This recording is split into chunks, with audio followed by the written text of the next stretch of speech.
Hello, I'm Gary Lyon, and this is the 2015 wash-up for the Giants. You can look at this club in two ways. On the one hand, GWS clearly has a bright future. However, you can also focus on an opportunity lost for this team, who appeared finals-bound until they fell into a hole in the second half of the season. Damo, which camp do you sit in? It's a very nice summary of the season. Thank you. It's not a wordy one, but a nice one. I'm glass half full on this team. Yeah, I just think they didn't have the match-hardened bodies to complete the year, and obviously the loss of Mumford was one that they couldn't overcome ultimately. Yeah, I think that hurt them big time, but they wouldn't want to have a second half fade out again. I think they've been in the system long enough, and at round 6, when they bowled over the top of Hawthorn, the reigning premiers, my season highlight for this side, you thought that perhaps the fade-outs and the resilience would last a little longer. This was a great result. There was this expectation that Hawthorn were going to come back at some stage, but they hung tough, and really important for the developing market. And I thought it was a significant result. And I know the Hawks, in hindsight, will look back at it, started the season slowly. But for them to claim that scalp in round 6, I thought was going to be a forerunner for a deeper run.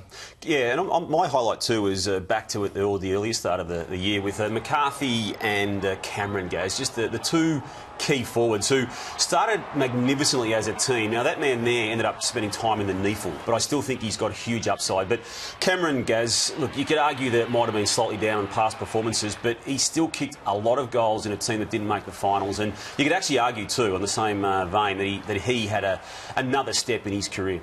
My challenge for this man, Jeremy Cameron, is for him to become a leader of this football club. That's my challenge. No, I think he's upholding his end of the bargain in terms of kicking the goals. I don't think there's any doubt about that, but I think Leon Cameron's got every right to say to him over summer, we need you to lead this young side as much as anyone else in the team. So that would be my challenge. Lowlights? Leon Cameron, for me, only in as much as against Subiaco, against Freo Subiaco, round 18, saw fit to leave the coach's box and go down and question an umpire, the emergency umpire, about some of the decisions that had unfolded. Now, Leon apologised since, which is great, which he's the sort of bloke who would realise that. At the time, it was a really poor example of what we don't want to see in the game, so hopefully that doesn't happen again. So that was my low light. Yep, this is another example of what we don't want to see too. Toby Green, that's my low light, when he spat at Miles there back in round 14. And look, they tried to spin their way out of it, that they're mates, and that was why he did it. But look, he was lucky to get away with the sanction he got. Goes another wet lettuce leaf, I thought. Wasn't a great look. Reece Palmer's lucky we didn't include him in our main low lights. This is what we term a quirky low light, but it's almost the miss of the year. Why you had to bounce? Oh, I mean, you can dissect that 1,000 different ways. He still kicked 5 goals in this game. I know. And poor old mate Kelly sitting there, Josh Kelly, saying, give it over to me. So don't do that again, Reece boy. All right, well, who are you going to give you a Christmas bonus to? Well, I am going to give it to a man who I questioned whether or not he was worthy of a sizable pay packet and whether he was the sort of leader or experienced leader that they needed. And I'm eating humble pie because Heath Shaw's been outstanding for them. And I congratulate him.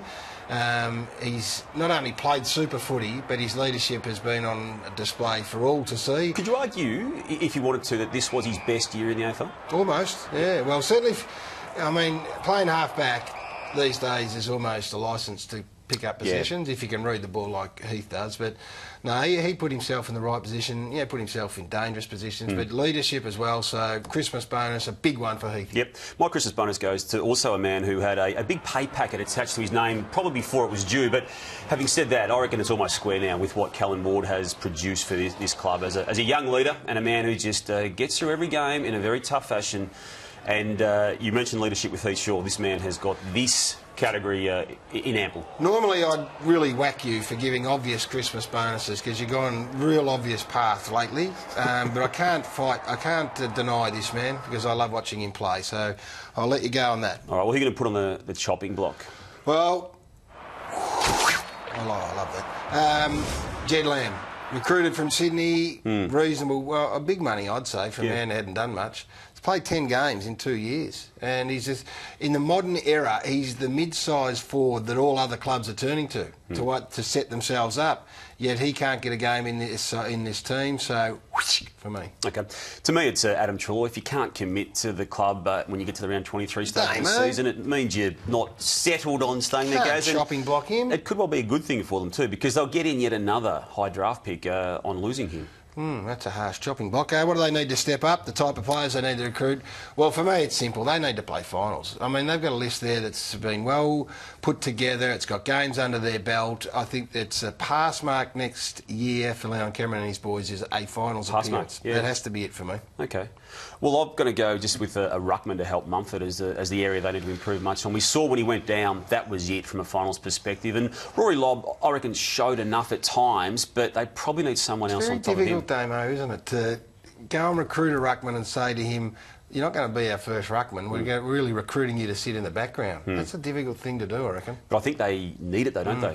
They couldn't go into another season fearful of Mumford going down again. What's your 2016 prediction for this prodigiously talented young Giants list? Well, on your summation there, Gaz, Leon Cameron's safe. I've got them going up into the 8. Right. I am in total accord.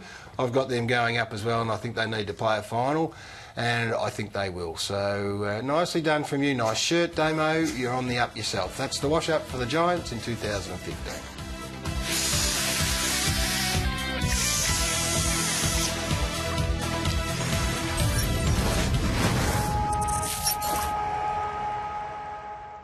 New Gurney Power Grip.